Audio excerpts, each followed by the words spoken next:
সুপ্রভাত। একটুখানি বাজারে চলে এলাম। রাস্তার দুধারে এত অমলতাস ফুটেছে, আর তার সঙ্গে জারুল, হলুদ আর বেগুনি মিলে একেবারে দারুণ সুন্দর একটা ব্যাপার।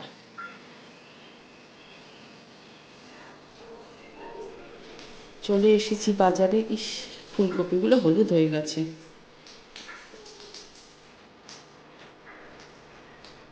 গাজর, ঢেঁড়স, ওরে বাবা, আমার এঁচোড়, না এই কাটা বড় ঝক্কি, এঁচোড় নেব না। তার চেয়ে বরং চিচিঙ্গে নিই। পেয়ারা শশা যে কেন সবজির সঙ্গে রেখেছে কি জানি।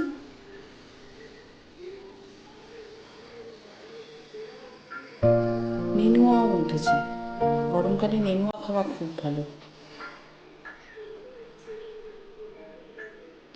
ফলে তো নর্মাল ফল যা থাকে সব তাই, আর তার সঙ্গে প্রচুর আম।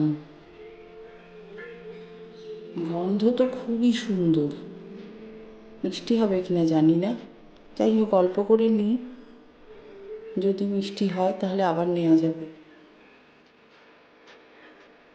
অনেক সবজি ফল সব কেনা হয়েছে, অনেক টাকা খরচ হয়ে গেছে।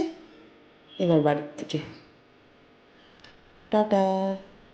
আবার পরের ভিডিও নিয়ে আসছি, সঙ্গে থাকবেন।